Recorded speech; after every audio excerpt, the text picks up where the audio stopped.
Please welcome Jerome Etwaroo, University of Victoria. Hi everyone, I'm Jerome Etwaroo. I'm the director of the Coast Capital Innovation Center at the University of Victoria in beautiful British Columbia. We talking about diversity. 50% of all of our startup activities are women. So there you go. Okay. I'm here today to proudly present Axolotl. Axolotl is a company founded in 2020 by 3 women innovators, and they are changing the way drug discovery and clinical trials are being done through their patented bioink technology. Imagine using patient-derived stem cells and printing it and being able to better determine success of drugs. And that is exactly what Axolotl is doing. So without further ado, I would like to introduce you to Professor Stephanie Willard, who is the CEO and co-founder of Axolotl. Here we go, Stephanie. Breaking the wall to drug discovery. Stephanie Willard, Axolotl Biosciences. All right. First of all, I'm really excited to be here today representing the life science industry in Canada as well as North America. And I guess I'm the first woman CEO to go in this session. So as it was mentioned, hopefully this will play our video. So you can actually see, so a lot of you are probably familiar with 3D printing, which is revolutionizing additive manufacturing. We work in a subset of that called 3D bioprinting, where instead of extruding out a plastic filament into the shape defined in your computer-aided design file, we actually use specialized bioinks that are designed to keep human cells alive and printed into structures that resemble functional human tissues, with the idea that we can then use these human tissue models as a way to screen drugs as opposed to using animals.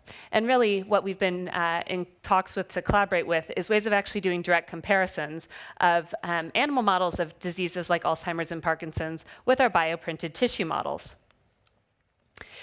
So we really founded Axolotl Biosciences. My co-founders, Dr. Laura De La Vega and Lila Abelseth, really drove forward a technology for making our powerful bioink. So we actually sell the material you need to put your cells in to make these human tissue models. And this was really driven by our passion for being able to expedite the drug discovery process for diseases like Alzheimer's and Parkinson's. So our initial product that we actually do sell commercially through our website, and we're in talks with distributors in India, Korea, and Japan, is called Tissue Print.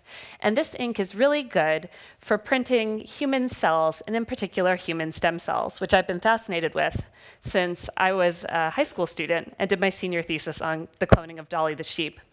So what was novel about our bioink, compared to a lot of other 3D bioprinting companies, which you might be familiar with, I know here in Europe, obviously Bico and Cellink is huge. We also have Brinter, there's Regmat 3D in Spain, is these all come, and as a biomedical engineer, they usually come from mechanical and electrical engineers who are very focused on the mechatronic aspects. Where our company comes in is we have a lot of expertise in both the stem cell biology as well as the materials. And so our tissue print is essentially a printable version of a blood-derived protein called fibrin. We also have a product pipeline based on our patent-pending technology to sell a brain print bioink for printing human brain tissue models, and heart print, which is actually being led by Melina, who you can see in the center, who's a Colombian-Canadian working for Axolotl, that is designed to print cardiac tissue and test cardiotoxicity. So 3D bioprinting alone is estimated to reach a $3.8 billion market by 2026 with an 18% compound annual growth rate, and bioinks make up 20% of this market. And I really think this is similar to when we were able to start culturing stem cells and how that really transformed how we look at regenerative medicine. And I really think that our technology, along with the bioprinter technology, is going to transform how we look and think about drug screening. So as I mentioned, our big competitive advantages are when you print tissues using our ink, like the one you see here, you actually get tissues that function similar to those found in the brain and spinal cord, both in terms of the cell type present, as well as in terms of the electrical and chemical signaling that you see. And I also mentioned we do have a patent-pending drug delivery technology, which makes this process quite easy. And a lot of our beta testers are academics and clinician researchers who are looking for a way to have this process simplified so they can print personalized tissue models. And so, as I mentioned, in addition to our academic and clinician beta testers, we do have industrial beta testers, including some of the 3D bioprinting startups I've mentioned, as well as some of the largest biotechnology companies in the world.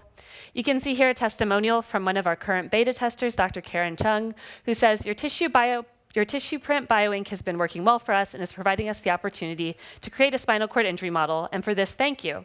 And that's actually the picture you can see over here on the left, is a picture of one of our spinal cord injury bioprinted tissues that contains all the cell types you would find in the spinal cord. Over here, you can see an example of one of our bioprinted tissues that consisted of brain cancer cells, which are indicated in green, printed alongside healthy astrocytes. And we actually did some drug screening for a company called Zonula and showed a drug that would selectively kill off the cancer cells. And that just is one example of the power of 3D bioprinting. As Jerome mentioned, this company was all co-founded by women. I'm a full professor and Canada Research Chair in biomedical engineering at the University of Victoria. I'm a member of the Royal Society of Canada and a fellow of the Canadian Society of Senior Engineers, and I've published 86 papers, and I think 25 of them have been in 3D bioprinting. Laura, my co-founder, was my PhD student who was really the lead on developing our bioink technology, as well as helping to prosecute the patent. And we currently have 8 full-time employees, and we're currently looking to raise $5 million to get us off campus, continue our R&D, as well as expand our leadership team. And with that, I'm happy to take any questions. Wow, by the second. You're not only the first of this session, you're the last of this session and of the day, bringing it to 3 women, 12% today. Anyway, let's go for the questions. Stefan, please. Can you talk a little bit more about the cell viability or the longevity of the cells that you're printing? Yes, this is one of the things that's really interesting about our technology. So when you print delicate cells, so one of the things that we've published a lot on is printing neural stem cells derived from human-induced pluripotent stem cells, and we get over 90% viability, whereas at the time we were initially publishing these studies, other bioprinters would have only about 50% survival. We also can keep these tissues in culture for really long periods of time. So for Alzheimer's models, we've cultured tissues for up to 60 days because that's how long it takes for them. Well, you usually start to see the symptoms in the dish at around 40, and so that's one of the unique things about our bioink is that you're actually able to print cellular models you can keep in culture long enough to see the actual phenotype, which then feeds back into the applications for drug screening. Thank you. Then we have Martin, please, here. Do you have any long-term experience how long your stem cells or the stem cells you print actually keep their stem cell properties? I mean, do they actually still have all these properties, whatever, 3 months later? So we actually mainly print to make functional tissues. So we usually are printing neural progenitors that we mature out. And I think you usually have maybe like 5% are still neural progenitors if you're looking at a 45-day period, just because you tend to have a population of stem cells present in these types of engineered tissues. But for the majority of the cells, they do mature into neurons, oligodendrocytes, and astrocytes. And we have shown our tissues are electrically active for potentially if you want to do drug screening. It's important not just that your drugs don't kill the cells, but also don't destroy your function as well. Thank you. We have a next question here. Thank you very much for this very interesting talk. I have a question regarding the translatability. So there's a big issue when you compare, for example, in vitro, then in preclinics and also into the clinics. Do you have any data of biomarker modulation comparing in vitro data to also probably your model and then going further into the clinics? So we have done some comparisons in 2D versus the 3D bioprinted models for several of our cancer drug screening.